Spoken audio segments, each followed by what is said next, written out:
It's Thursday night, and last night Theresa May held on to her job. That means she's still the Prime Minister presiding over the crisis in Yemen.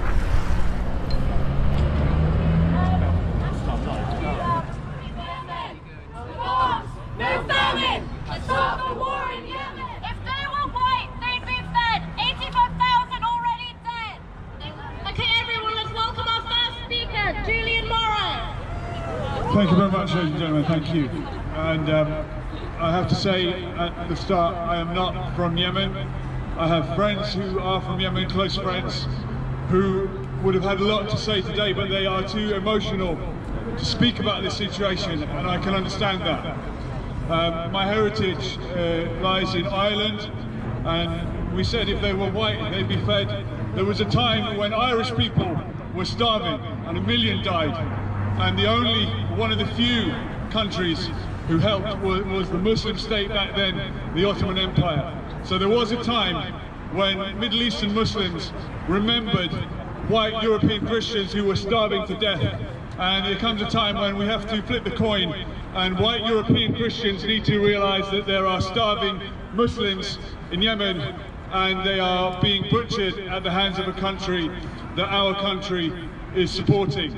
And as I wandered down here, I walked past the statue of Winston Churchill, who was no stranger to bombing the Middle East. He dropped chemical weapons.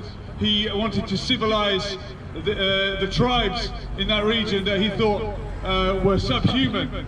And 70 years on, again, we have a Prime Minister who is culpable in the murder and the starvation of people in the Middle East. And I've got some statistics that shamefully I haven't memorised, and I'm just going to read them now. Obviously, we know that one death is a tragedy. Don't get lost in the numbers, guys, but this is just to put some perspective on it. 1.8 million Yemeni children currently facing malnutrition. 85,000 Yemeni children starved to death.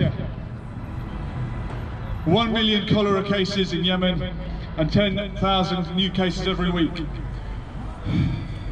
14 million Yemenis at risk of starvation. 57,000 Yemeni casualties due to airstrikes. 18,000 UK supported airstrikes on Yemen, and 400,000 severely malnutritioned children in Yemen. Don't get lost in the numbers, people. Every life is a tragedy, but there is blood on our hands, and nothing personal to Theresa May. Every British Prime Minister has supported Saudi Arabia ever since this country helped to create that kingdom 200 years ago. But maybe we can stop it now. Maybe we can show that this is not in our name, it's in the name of the state, which we are ashamed of, but it's not in our name. And I would like to hand over now to perhaps someone from closer to the Middle East. I've done my bit. Thank you for listening. Thank you very much. Our next speaker is from the International Campaign for Justice. Stop the war in Yemen! So with the heroic stance of 50 a few days ago. We're now going to hear from Sarah from Yemen. I just want to say thank you on behalf of every Yemeni from Yemen who are suffering there, dying. I'm sure they would appreciate all of you standing here today, coming out for justice, speaking on behalf of all these people who are out there. I'm from Yemen, and all I can say to you, in Yemen, it's a beautiful city. I would love from all of you to visit my city one day when it's safe. Everybody there is welcoming, and the people there are very generous. Every Yemeni you're going to meet there will invite you to their house. You will be surprised how welcoming they are. I'm proud to be from Yemen.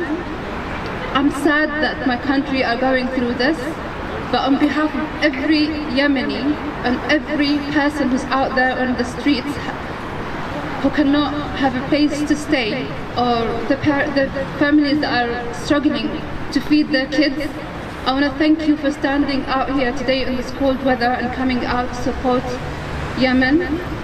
Thank you all. It's very hard for me to come out here and stand and talk.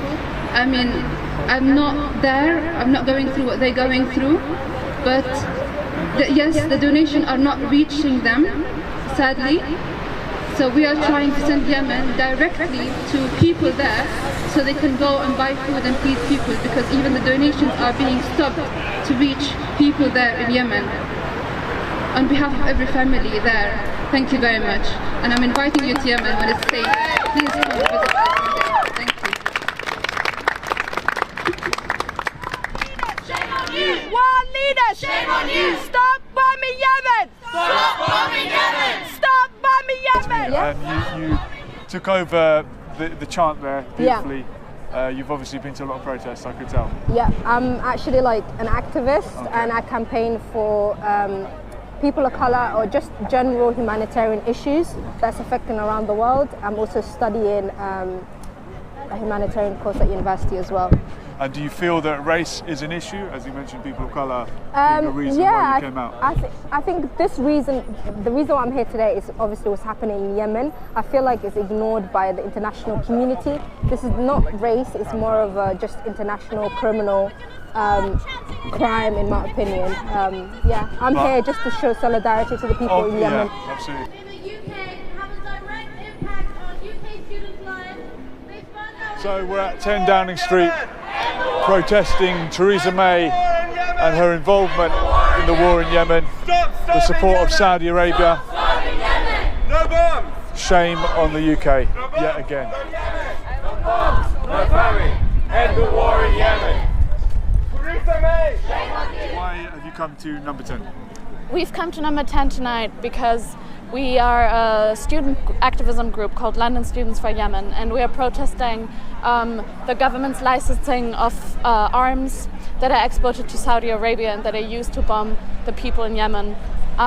We are also wanting to raise awareness for what is happening there, which is the worst humanitarian crisis, and nevertheless almost half of the British population doesn't know. Yeah, I heard earlier, what, 37%?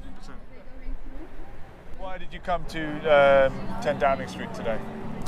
Well, I have studied law, and the reason that I studied this was not to make money, but to be some time like this for people who needs me and my knowledge, and needs me when I'm standing in front of the terrible things that happen for them, and then they can't bring their voice up, and then I will be their voice. Can the law help in a situation like this? I guess our voice and media can help more. More.